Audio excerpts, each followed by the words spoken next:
சாந்தி 1-1-2024 காலை முரளி பாப்தாதா மதுபன். சாராம்சம். இனிய குழந்தைகளே, நீங்கள் ராஜ ரிஷிகள். நீங்கள் ஓர் ராஜ்யத்தை அடைவதற்கு முயற்சி செய்வதுடன் நிச்சயமாக தெய்வீக குணங்களை கிரகிக்கவும் வேண்டும். கேள்வி: ஒரு மேன்மையான மனிதர் ஆகுவதற்கு நீங்கள் என்ன முயற்சி செய்ய வேண்டும்? எதில் நீங்கள் பெருமளவு கவனம் செலுத்த வேண்டும்?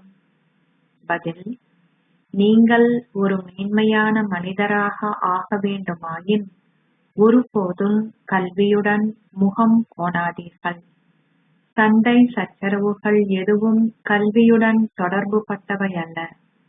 கற்பவர்கள் பிரபுக்கள் ஆகுவார்கள். எனவே நீங்கள் எப்பொழுதும் உங்களுடைய முன்னேற்றம் குறித்து அக்கறையாக இருக்க வேண்டும். உங்களுடைய நடத்தையில் நீங்கள் பெருமளவு கவனம் செலுத்த வேண்டும். நீங்கள் தேவர்களைப் போன்று ஆக வேண்டும் என்பதால் உங்களுடைய நடத்தை ராஜரீகமானதாக இருக்க வேண்டும். நீங்கள் மிகவும் இனிமையானவர் ஆக வேண்டும். அனைவரும் இனிமையாக உணரக்கூடியதும் எவருக்கும் துன்பம் விளைவிக்காததுமான வார்த்தைகள் மாத்திரமே உங்களுடைய உதடுகளிலிருந்து வெளிப்படட்டும். ஓம் சாந்தி. தந்தை இனிமையிலும் இனிமையான ஆன்மீக குழந்தைகளாகிய உங்களுக்கு விளங்கப்படுத்துவதுடன் உங்களிடம் கேட்கின்றார், உங்களுடைய புத்தி எங்கு ஒருமுகப்பட்டிருக்கின்றது? மனிதர்களின் புத்தி சில வேளைகளில் ஓரிடத்திலும் சில வேளைகளில் இன்னோரிடத்திலும் என அலைபாய்கின்றது. தந்தை விளங்கப்படுத்துகின்றார், உங்களுடைய புத்தி அலைபாய்வதை நிறுத்த வேண்டும். உங்களுடைய புத்தியை ஒன்றில் மாத்திரம் ஒருமுகப்படுத்துங்கள். எல்லையற்ற தந்தையை மாத்திரம் நினைவு செய்யுங்கள். முழு உலகமும் இப்பொழுது தமோ பிரதானாக உள்ளதென்பதை ஆன்மீக குழந்தைகளாகிய நீங்கள் அறிவீர்கள். ஆத்மாக்கள் தங்களது முயற்சிக்கேற்ப சதோ பிரதானாக இருந்து இப்பொழுது தமோ பிரதான் ஆகிவிட்டனர். தந்தை கூறுகின்றார், நீங்கள் சதோ பிரதான் ஆக வேண்டும். எனவே உங்களுடைய புத்தியை தந்தையுடன் தொடர்பு படுத்துங்கள். இப்பொழுது நீங்கள் வீடு திரும்ப வேண்டும். தாங்கள் வீடு திரும்ப வேண்டும் என்பதை வேறு எவருமே அறிய மாட்டார்கள். குழந்தைகளே, உங்களது தந்தையாகிய என்னை மாத்திரம் நினைவு செய்யுங்கள் என்ற வழிகாட்டல்களை வேறு எவருமே பெறுவதில்லை. தந்தை அத்தகைய இலகுவான விஷயங்களை உங்களுக்கு விளங்கப்படுத்துகின்றார். தந்தையை நினைவு செய்யுங்கள். உங்களது பாவங்கள் அழிக்கப்படும். வேறு எவராலுமே இவ்வாறு விளங்கப்படுத்த முடியாது. தந்தை மாத்திரமே இதனை விளங்கப்படுத்துகின்றார். அவர் யாரில் பிரவேசித்திருக்கின்றாரோ அவரும் செறிமடுக்கின்றார். தூய்மையற்றவரிலிருந்து தூய்மை ஆகுவதற்கும் வழிகாட்டல்களை பின்பற்றுவதற்குமான அதிசிறந்த வழிகாட்டல்களை தந்தை கொடுக்கின்றார். தந்தை கூறுகின்றார், குழந்தைகளே, நீங்கள் சதோ பிரதானாக இருந்தீர்கள். இப்பொழுது மீண்டும் ஒரு தடவை நீங்கள் அவ்வாறு ஆக வேண்டும். நீங்கள் ஆதி சனாதன தேவி தேவதா தர்மத்தை சார்ந்தவர்களாக இருந்தீர்கள். பின்னர் 84 பிறவிகளை எடுத்து இப்பொழுது சிப்பிகளைப் போன்று ஆகிவிட்டீர்கள். நீங்கள் வைரங்களைப் போன்று இருந்தீர்கள். இப்பொழுது மீண்டும் ஒரு தடவை அவ்வாறு ஆக வேண்டும். பாபா மிக எளிதான விஷயம் ஒன்றை உங்களுக்கு கூறுகின்றார். உங்களை ஓர் ஆத்மாவாக கருதுங்கள். ஆத்மா இப்பொழுது வீடு திரும்ப வேண்டும். சரீரம் திரும்பி செல்ல மாட்டாது. நீங்கள் தந்தையுடன் சந்தோஷமாக செல்ல வேண்டும். தந்தை உங்களுக்கு கொடுக்கின்ற ஸ்ரீமத்தை பின்பற்றுவதன் மூலம் மாத்திரமே நீங்கள் மேன்மையானவர் ஆகுவீர்கள். தூய ஆத்மாக்கள் அசரீரி உலகிற்கு சென்று பின்னர் திரும்பும் போது புதிய சரீரங்களை எடுத்துக் கொள்வார்கள். உங்களுக்கு இந்த நம்பிக்கை இருக்கின்றது. எனவே நீங்கள் இந்த ஒரு விஷயத்தில் அக்கறை கொண்டிருக்க வேண்டும். நீங்கள் தெய்வீக குணங்களையும் கிரகிக்க வேண்டும். அதில் பெருமளவு நன்மையுள்ளது. மிக நன்றாக கற்கின்ற மாணவர்கள் உயர்ந்ததோர் அந்தஸ்தை பெறுகின்றார்கள். இதுவும் ஒரு கல்வியே ஆகும். நீங்கள் ஒவ்வொரு கல்பத்திலும் ஒரே மாதிரியாகவே கற்கின்றீர்கள். தந்தையும் ஒவ்வொரு கல்பத்திலும் உங்களுக்கு ஒரே மாதிரியாகவே கற்பிக்கின்றார். கடந்து செல்கின்ற நேரம் நாடகம் எனப்படுகின்றது. தந்தையினதும் குழந்தைகளினதும் செயற்பாடுகள் நாடகத்திற்கேற்பவே தொடர்கின்றன. தந்தை உங்களுக்கு மிக சரியான ஆலோசனை கொடுக்கின்றார். குழந்தைகள் கூறுகின்றனர், பாபா, நாங்கள் மீண்டும் மீண்டும் உங்களை மறந்துவிடுகின்றோம். அவை மாயையின் புயல்களாகும். மாயை உங்களது ஒளியை அணைத்து விடுகின்றார். தந்தை ஜுவாலை என்று அழைக்கப்படுகின்றார். அவர் சர்வ சக்திவான் என்றும் அழைக்கப்படுகின்றார்.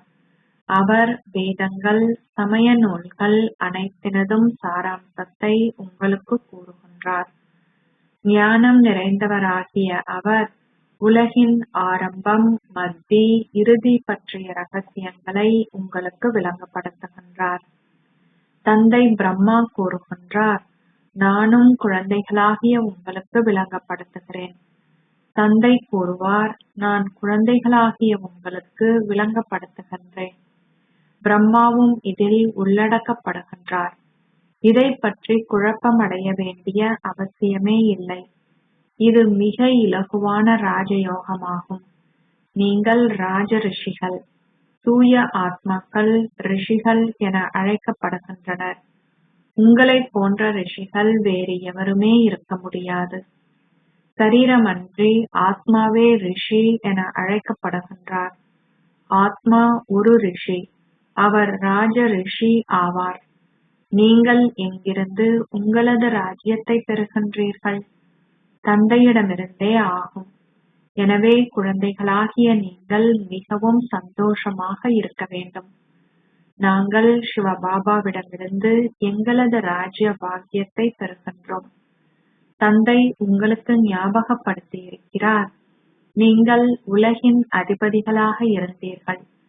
பின்னர் மறுபிறவி எடுக்கையில் தொடர்ந்தும் கீழிறங்கினீர்கள். தேவர்களின் விக்கிரகங்கள் இருக்கின்றன. ஓர் ஒளியானது ஒளியுடன் கலப்பதாக மக்கள் நினைக்கின்றனர். தந்தை உங்களுக்கு விளங்கப்படுத்தி இருக்கின்றார், எந்த ஒரு மனிதரும் ஒளியுடன் இரண்டர கலப்பதில்லை. எவராலுமே முக்தியையோ அல்லது ஜீவன் முக்தியையோ அடைய முடியாது. எனவே நாள் முழுவதும் குழந்தைகளாகிய நீங்கள் இத்தகைய எண்ணங்களை அகத்தே கொண்டிருக்க வேண்டும். எந்தளவிற்கு அதிகமாக நீங்கள் நினைவில் இருக்கின்றீர்களோ அந்தளவிற்கு சந்தோஷத்தை அனுபவம் செய்வீர்கள். யார் உங்களுக்கு கற்பிக்கின்றார் என பாருங்கள். அவர்கள் கிருஷ்ணரை கூட கிருஷ்ண பிரபு என அழைக்கின்றனர். கடவுள் ஒருபோதுமே பிரபு என அழைக்கப்படுவதில்லை. அவர் தந்தையாகிய கடவுள் என்றே அழைக்கப்படுகின்றார். அவர் தந்தையாகிய ஸ்வர்க்க கடவுளாவார். அவர் தேவராஜ்யத்தை ஸ்தாபிக்கின்ற தந்தையாகிய ஸ்வர்க்க கடவுள் என்பது உங்களது இதயத்தை தொடுகின்றது. சத்திய யுகத்தில் வேறு எந்த சமயங்களும் இருக்கவில்லை. இந்த தேவர்களின் விக்கிரகங்கள் உள்ளன. அவர்கள் ஆதி சனாதன தேவ தேவியரென அழைக்கப்படுகின்றனர். அவர்கள் உலகின் அதிபதிகளாக இருந்தனர். அவர்கள் சத்திய யுகத்தவர்கள் எனப்படுகின்றனர். நீங்களோ சங்கம யுகத்தவர்கள். பாபா உங்களை தர்மவான்களாக ஆக்குகின்றார் என்பதை நீங்கள் அறிவீர்கள். நீங்கள் தொடர்ந்தும் தர்மவான்கள் ஆகுகின்றீர்கள். விக்காரம் நிறைந்தவர்கள் அதர்மவான்கள் எனப்படுகின்றனர். அதர்மம் என்றால் எந்த ஒரு அடியும் சரியானதல்ல என்பதாகும். அந்த தேவர்கள் தூய்மையானவர்கள். அவர்கள் தூய்மையின் ஒளியுடன் காண்பிக்கப்படுகின்றனர். அவர்கள் சிவாலயத்திலிருந்து கீழிறங்கி விபச்சார விடுதிக்கு வருகின்றார்கள். தந்தையாகிய ஸ்வர்க்க கடவுள் என தந்தையின் அறிமுகத்தை மிக தெளிவாக நீங்கள் அவர்களுக்கு கொடுக்கும் வரை இங்குள்ள புதியவர்களால் இவ்விஷயங்களை புரிந்து கொள்ள முடியாது. சோடியான வார்த்தைகள் உள்ளன. ஸ்வர்க்கமும் நரகமும், இன்பமும் துன்பமும். பாரதத்தில் சந்தோஷமே இருந்ததென்பதையும் இப்பொழுது துன்பமே நிலவுகின்றதென்பதையும் நீங்கள் அறிவீர்கள். தந்தை வந்து உங்களுக்கு சந்தோஷத்தை கொடுக்கின்றார். துன்ப காலம் இப்பொழுது முடிவடையப் போகின்றது. தந்தை குழந்தைகளாகிய உங்களுக்கு சந்தோஷ பரிசை கொண்டு வருகிறார். அவர் அனைவருக்கும் சந்தோஷத்தை கொடுக்கின்றார். அதனாலேயே அனைவரும் அவரை வணங்குகின்றனர். சந்நியாசிகள் போன்றோரும் கூட தபஸ்யா செய்கின்றனர். அவர்களும் கூட ஏதோ ஒரு ஆசையையாவது நிச்சயமாக கொண்டிருக்கின்றனர். சத்திய யுகத்தில் அத்தகைய விஷயங்கள் எதுவும் கிடையாது. அங்கே வேறு சமயத்தவர் எவருமே இல்லை. இப்பொழுது நீங்கள் புதிய உலகிற்கு செல்வதற்காக முயற்சி செய்கின்றீர்கள். அது சந்தோஷ தாமம் என்பதையும் மற்றையது சாந்தி தாமம் என்பதையும் இதுவோ துன்ப தாமம் என்பதையும் நீங்கள் அறிவீர்கள். நீங்கள் இப்பொழுது சங்கம யுகத்தில் இருக்கின்றீர்கள். நீங்கள் மேன்மையான மனிதர்கள் ஆகுவதற்காகவே முயற்சி செய்கின்றீர்கள். நீங்கள் மிக நன்றாக முயற்சி செய்ய வேண்டும். நீங்கள் ஒருபோதும் கல்வியுடன் முகம் கோணக்கூடாது. நீங்கள் ஒருவருடன் நன்றாக இல்லையெனில் அதற்காக கல்வியை நிறுத்திவிடக் கூடாது. சண்டை சச்சரவுகளுக்கு இக்கல்வியுடன் சம்பந்தம் கிடையாது. கற்பவர்கள் பிரபுக்கள் ஆகுவார்கள். நீங்கள் சண்டை சச்சரவுகளில் ஈடுபடுவீர்களாயின் எவ்வாறு பிரபுக்கள் ஆகுவீர்கள்? நீங்கள் அவ்வாறு செய்யும் போது உங்களது நடத்தை சமோப்பிரதான் ஆகின்றது. நீங்கள் ஒவ்வொருவரும் உங்களது சொந்த முன்னேற்றத்தையிட்டு அக்கறை கொண்டிருக்க வேண்டும். தந்தை கூறுகின்றார், ஓ ஆத்மாக்களே, தந்தையை நினைவு செய்யுங்கள். உங்களது பாவங்கள் அழிக்கப்படும். நீங்கள் தெய்வீக குணங்களையும் கிரகிக்க வேண்டும். நீங்கள் லக்ஷ்மி நாராயணனை போன்று ஆக வேண்டுமாயின் தந்தையே அவர்களை அவ்வாறு ஆக்கினார். தந்தை கூறுகின்றார், நீங்களே அந்த ராஜ்யத்தை ஆட்சி செய்தீர்கள். நீங்களே இப்பொழுது மீண்டும் அவ்வாறு ஆக வேண்டும். தந்தை சங்கம யுகத்தில் உங்களுக்கு ராஜயோகம் கற்பிக்கின்றார். ஒவ்வொரு கல்பத்திலும் நீங்கள் அவ்வாறு ஆகுகின்றீர்கள். கலியுகம் எல்லா நேரங்களிலும் தொடரும் என்றில்லை. கலியுகத்தின் பின்னர் சத்திய யுகம் வருகின்றது. நிச்சயமாக இச்சக்கரம் தொடர்ந்தும் சுழலும். சத்திய யுகத்தில் சிறிதளவு மக்களே இருந்தனர். எனவே இப்பொழுதும் நிச்சயமாக சிறிதளவு மக்களே மீண்டும் இருக்க வேண்டும். இவை புரிந்து கொள்வதற்கு இலகுவான விஷயங்களாகும். பாபா உங்களுக்கு கடந்த கால கதையை கூறுகின்றார். அது ஒரு குறுங்கதையாகும். உண்மையில் அது நீண்டதாகும், ஆனால் சுருக்கமாக புரிந்து கொள்ளக்கூடியது. 84 பிறவிகளின் ரகசியம் உள்ளது. முன்னர் நீங்களும் இதனை அறிந்திருக்கவில்லை. நீங்கள் கற்கின்றீர்கள் என்பதை இப்பொழுது புரிந்து கொள்கிறீர்கள். இது சங்கம யுகத்து கல்வியாகும். சக்கரத்தில் நாடகம் இப்பொழுது சுற்றி வந்துவிட்டது. பின்னர் அது சத்திய யுகத்துடன் மீண்டும் ஆரம்பமாகும். இப்பழைய உலகம் மாற வேண்டும். கலியுகத்து காடு முடிவடைந்து பின்னர் சத்திய யுகத்து பூந்தோட்டம் உருவாகும். தெய்வீக குணங்களை கொண்டவர்கள் மலர்கள் எனப்படுகிறார்கள். அசுர குணங்களை கொண்டவர்கள் முட்கள் எனப்படுகிறார்கள். உங்களில் எக்குறைபாடுகளும் இல்லையா என்பதை நீங்கள் சோதித்து பார்க்க வேண்டும். நாங்கள் தேவர்கள் ஆகுவதற்கு தகுதி வாய்ந்தவர்கள் ஆகுவதால் நிச்சயமாக தெய்வீக குணங்களை கிரகிக்க வேண்டும். தந்தையானவர் தந்தையாகவும் ஆசிரியராகவும் சர்க்குருவாகவும் வருவதால் நீங்கள் நிச்சயமாக உங்களது குணாதிசயங்களை சீர்படுத்த வேண்டும். மக்கள் கூறுகின்றனர், அனைவரது குணாதிசயங்களும் சீரழிந்து விட்டன. எவ்வாறாயினும் குணாதிசயங்கள் என்றால் என்னவென்பதை அவர்களும் அறியமாட்டார்கள். அந்த தேவர்களின் குணாதிசயங்கள் நன்றாக இருந்தன என்பதை நீங்கள் விளங்கப்படுத்தலாம். அவர்கள் ஒருபோதும் எவருக்கும் துன்பம் விளைவித்ததில்லை. ஒருவரது நடத்தை நன்றாக இருக்கும்போது அவர்கள் கூறுகின்றனர், அவர் ஒரு தேவியை போன்றவர். அவரது வார்த்தைகள் மிக இனிமையானவை. தந்தை கூறுகின்றார், நான் உங்களை தேவர்கள் ஆக்குகின்றேன். எனவே நீங்கள் மிக இனிமையானவர்கள் ஆக வேண்டும். தெய்வீக குணங்களை கிரகிக்க வேண்டும். ஒருவர் எத்தகையவரோ அவ்வாறே உங்களையும் ஆக்குவார். நீங்கள் அனைவரும் ஆசிரியர்கள் ஆக வேண்டும். ஆசிரியர்களின் குழந்தைகள் ஆசிரியர்களே. நீங்கள் பாண்டவ சேனையினர். அனைவருக்கும் பாதையை காண்பிப்பதே வழிகாட்டிகளின் கடமையாகும். நீங்கள் தெய்வீக குணங்களை கிரகிப்பதுடன் வீட்டில் உங்களது குடும்பத்துடன் வசிக்க வேண்டும். நீங்கள் வீட்டிலும் சேவை செய்யலாம். உங்களிடம் வருபவர்களுக்கு கற்பிக்கலாம்.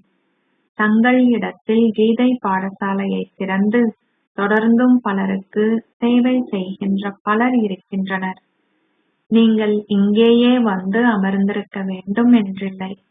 இது குமாரிகளுக்கு மிக இலகுவானதாகும். நீங்கள் ஒரு சில மாதங்களுக்கு சுற்றித் திரிந்துவிட்டு பின்னர் வீடு திரும்பலாம். நீங்கள் உங்களது வீட்டையும் குடும்பத்தையும் துறக்க வேண்டியதில்லை. உங்கள் குடும்பத்தினர் உங்களை அழைக்கும் போது அங்கே நீங்கள் செல்வதற்கு தடை விதிக்கப்படவில்லை. இதில் எவ்வித இழப்புக்கும் இடமில்லை. உண்மையில் பெருமளவு உற்சாகம் இருக்க வேண்டும். நானும் இப்பொழுது திறமைசாலி ஆக வேண்டும்.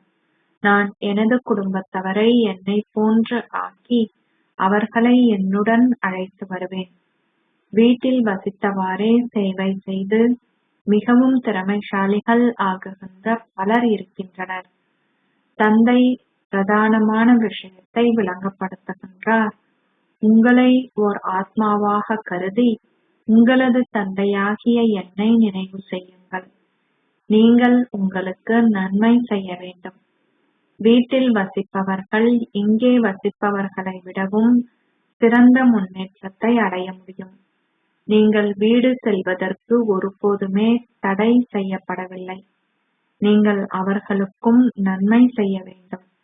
மற்றவர்களுக்கு நன்மை பயக்கின்ற பழக்கத்தை விருத்தி செய்துள்ளவர்களால் சேவை செய்யாமல் இருக்க முடியாது.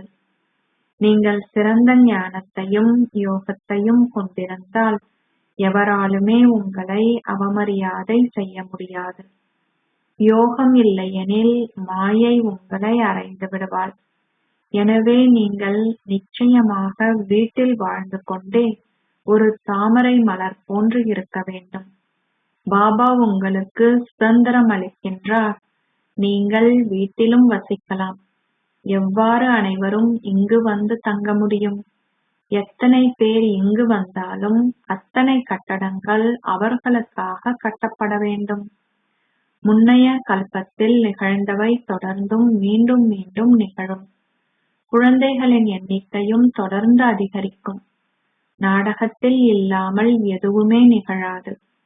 யுத்தங்கள் இடம்பெறுவது, மக்கள் மரணிப்பது அனைத்தும் நாடகத்தில் நிச்சயிக்கப்பட்டிருக்கின்றது. கடந்தவை மீண்டும் நிகழும். நான் ஒவ்வொரு கல்பத்திலும் உங்களுக்கு விளங்கப்படுத்திய அதே விஷயங்களையே இப்பொழுதும் உங்களுக்கு விளங்கப்படுத்துவேன். மக்கள் என்னதான் நினைத்தாலும் எனக்காக நிச்சயிக்கப்பட்டிருக்கின்ற அதே பாகத்தையே நான் நடிப்பேன். நாடகத்தில் எதுவுமே கூடவோ அல்லது குறையவோ இருக்க முடியாது. முன்னைய கல்பத்தில் கற்றவர்களே மீண்டும் கற்பார்கள். ஒவ்வொருவரதும் செயற்பாடுகளை, அதாவது ஒவ்வொருவரும் எந்தளவிற்கு கற்கின்றார்கள், என்ன அந்தஸ்தை பெற்றுக் கொள்வார்கள் என்பதன் காட்சியை நீங்கள் தொடர்ந்தும் காண்பீர்கள். சிறந்த சேவை செய்கின்ற ஒருவர் திடீரென ஒரு விபத்தை சந்திப்பாராயின் அவர் ஒரு நல்ல வீட்டில் சென்று பிறவி எடுப்பார். அவர் மிகவும் சந்தோஷமாக இருப்பார். அவர் எந்தளவிற்கு மற்றவர்களுக்கு சந்தோஷத்தை கொடுத்திருக்கின்றாரோ அந்தளவு சந்தோஷத்தை அவரும் தொடர்ந்து பெறுவார். இவ்வருமானம் ஒருபோதுமே இழக்கப்பட மாட்டாது. வெற்றி இருக்குமாயின் சத்திய யுகத்தில் பிறப்பெடுப்பார்கள். நீங்கள் பலருக்கு சந்தோஷத்தை கொடுத்திருந்தால் வாயில் தங்கக் கரண்டியை பெறுவீர்கள். அதைவிட குறைவாயின் வெள்ளியே கிடைக்கும். அதைவிடவும் குறைவாயின் செப்பாகும். நீங்கள் புரிந்து கொள்கின்றீர்கள் இல்லையா? எந்தளவிற்கு நீங்கள் யோகம் செய்கின்றீர்கள்? அரசர்கள், அரசிகள், பிரஜைகள் என அனைவரும் உருவாக்கப்பட வேண்டும். நீங்கள் நன்றாக கற்காமலும் தெய்வீக குணங்களை கிரகிக்காமலும் இருப்பீர்களாயின் உங்களது அந்தஸ்து குறைக்கப்படும். உங்களது நல்ல தீய செயல்கள் நிச்சயமாக உங்கள் முன்னிலையில் தோன்றும். ஓர் ஆத்மா தான் எந்தளவிற்கு சேவை செய்கின்றார் என்பதையும் இப்பொழுது சரீரத்தை நீக்க நேரிட்டால் என்ன அந்தஸ்தை பெறுவார் என்பதையும் அறிவார். நீங்கள் இப்பொழுது கற்று உங்களை சீர் செய்கின்றீர்கள். சிலர் சீரழிந்து விடுகிறார்கள். எனவே கூறப்படுகின்றது, அது அவர்களது பாக்கியத்தில் இல்லை. பாபா உங்களை மிக மேன்மையானவர்கள் ஆக்குகின்றார். பிரபுவின் வீட்டிலிருந்து எவருமே வெறும் கையுடன் திரும்பி செல்லக்கூடாது. பிரபு இப்பொழுது தனிப்பட்ட முறையில் உங்கள் முன்னிலையில் இருக்கின்றார். நீங்கள் ஒருவருக்கு ஒரு சில ஞான வார்த்தைகளை பேசினாலும் அவர் நிச்சயமாக பிரஜைகளில் ஒருவர் ஆகுவார். தேவ தர்மத்தை சார்ந்தவர்கள் இப்பொழுதும் கூட தொடர்ந்தும் வருவார்கள். எவ்வாறாயினும் அவர்கள் இப்போது தூய்மையற்றவர்களாக இருப்பதால் தங்களை இந்துக்கள் என அழைக்கின்றனர். பாபாவிடம் உள்ளதைப் போன்றே உங்களது புத்தியில் இந்த ஞானம் இருக்கின்றது. தந்தையே ஞானக் கடலாவார். இப்புவியியலும் வரலாறும் எவ்வாறு மீண்டும் மீண்டும் நிகழ்கின்றதென்பதை அவர் உங்களுக்கு கூறுகின்றார். மாணவர்கள் எந்தளவிற்கு கற்கின்றார்கள் என்பதிலிருந்து அவர்கள் எத்தனை புள்ளிகளுடன் சித்தி எய்துவார்கள் என்பதனை ஆசிரியர்கள் அறிவார்கள். இதில் ஒவ்வொருவருக்கும் தங்களது நிலை தெரியும். சிலர் தெய்வீக குணங்களிலும், சிலர் யோகத்திலும், சிலர் ஞானத்திலும் பலவீனமாக இருப்பார்கள். பலவீனமாக இருப்பதனாலேயே அவர்கள் தோல்வி அடைகின்றனர். இன்று அவர்கள் பலவீனமாக இருந்தால் நாளை அவர்களால் பலசாலிகள் ஆக முடியாது என்றில்லை. அவர்கள் தொடர்ந்தும் பாய்ந்து செல்ல முடியும். நீங்கள் எல்லா பாடங்களிலும் தோல்வியடைந்து விடுவீர்கள் என்றும், இன்னார் உங்களை விடவும் திறமைசாலி என்றும் நீங்களாகவே உணர்வீர்களாயின் உங்களாலும் கற்று திறமைசாலி ஆக முடியும். நீங்கள் சரீர உணர்வை கொண்டிருப்பீர்களாயின் உங்களால் எதைத்தான் கற்க முடியும்? நான் ஓர் ஆத்மா என்பதை உறுதியாக்கிக் கொள்ளுங்கள். தந்தை உங்களுக்கு ஞாபகப்படுத்தியிருக்கின்றார். தந்தை கூறுகின்றார், என்னை நினைவு செய்யுங்கள், உங்களது பாவங்கள் அழிக்கப்படும். பின்னர் உங்களால் தெய்வீக குணங்களையும் கிரகிக்கக் கூடியதாக இருக்கும். நீங்கள் எந்தளவிற்கு தகுதி வாய்ந்தவர் என உங்களது நாடியை சோதித்துப் பாருங்கள். நீங்கள் உலகின் ஆரம்பம், மத்தி, இறுதி பற்றிய ஞானத்தை இப்பொழுது பெறுகின்றீர்கள். தந்தையைத் தவிர வேறு எவராலுமே ராஜயோக ஞானத்தை உங்களுக்கு கற்பிக்க முடியாது. குழந்தைகளே, தொடர்ந்தும் இதனை கற்றிடுங்கள். குழந்தைகள் கேட்கின்றனர், எங்களுடைய குலத்தில் எத்தனை பிராமணர்கள் உள்ளனர்? நாங்கள் எவ்வாறு கூற முடியும்? அவர்கள் தொடர்ந்தும் வருவதும் போவதுமாக இருக்கின்றனர். புதியவர்கள் இப்பொழுது தொடர்ந்தும் வெளிப்படுவார்கள். அச்சா, இனிமையிலும் இனிமையான அன்புக்குரிய, எப்போதோ தொலைந்து இப்போது கண்டுபிடிக்கப்பட்டிருக்கும் குழந்தைகளுக்கு தாய் தந்தையாக இருக்கும் பாப் தாதாவின் அன்பும் நினைவுகளும் காலை வந்தனங்களும். ஆன்மீக தந்தை ஆன்மீக குழந்தைகளுக்கு நமஸ்தே சொல்கிறார். ஆன்மீக குழந்தைகள் ஆன்மீக தந்தைக்கு நமஸ்தே சொல்கின்றனர். தாரணைக்கான சாராம்சம். 1. உங்கள் குணாதிசயங்களை தெய்வீகமானதாக்குங்கள்.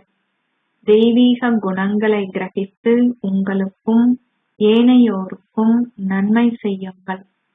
அனைவருக்கும் சந்தோஷத்தை கொடுங்கள். 2. சதோபிரதான் ஆகுவதற்கு உங்கள் புத்தியை தந்தை ஒருவருடன் இணைத்திடுங்கள். உங்கள் புத்தியை அலைபாய விடாதீர்கள். தந்தையைப் போன்று ஓர் ஆசிரியராகி அனைவருக்கும் பாதையை காண்பியுங்கள். ஆசீர்வாதம். நீங்கள் நடந்தும் உலாவியும் திரியும்போது ஒரு தேவதை ரூபத்தில் இருந்து அஷ்ட சக்திகளின் கதிர்கள் உங்களிடமிருந்து வருவதை மற்றவர்கள் அனுபவம் செய்ய வைப்பீர்களாக. நீங்கள் மிகவும் விலை உயர்ந்த மாசற்ற வைரங்களை ஒளிக்கு முன்பாக வைக்கும்போது வெவ்வேறு நிறங்களை உங்களால் பார்க்க முடியும். அதே போன்று நீங்கள் தேவதை ரூபத்தில் இருக்கும்போது, நீங்கள் நடக்கும் போதும் உலாவித் திரியும் போதும் அஷ்ட சக்திகளின் கதிர்கள் உங்களிடமிருந்து வருவதை மற்றவர்கள் அனுபவம் செய்வார்கள். சிலர் உங்களிடமிருந்து சகிப்புத்தன்மை வருவதன் உணர்வைப் பெறுவார்கள். சிலர் தீர்மானம் எடுக்கும் சக்தியின் உணர்வைப் பெறுவார்கள். சிலர் ஒரு சக்தியின் உணர்வையும் ஏனையோர் வேறொரு சக்தியின் உணர்வையும் பெறுவார்கள். ஸ்லோகம். யாருடைய ஒவ்வொரு செயலும் மற்றவர்களை தூண்டுவதாக அமைகின்றதோ அவரே நடைமுறை அத்தாட்சி ஆவார். ஓம் சாந்தி. ஜனவரி 2024 அவ்யக்த மாதத்தில் முயற்சி செய்வதற்கான விசேஷ கருத்துக்கள். இந்த ஜனவரி மாதத்தில் விசேஷமாக மௌனத்தை அனுபவம் செய்வதற்காகவும் தந்தை பிரம்மாவைப் போன்று ஒரு டபுள் லைட் தேவதை ஆகுவதற்காகவும் உங்களுடைய முயற்சிகளை தூண்டுவதற்காக ஒவ்வொரு முரளியின் இறுதியிலும் விசேஷ கருத்துக்கள் சேர்க்கப்பட்டுள்ளன. ஜனவரி செய்தி கடிதத்தில் இவையே அவ்யக்த சமிக்கைகளாகவும் உள்ளன.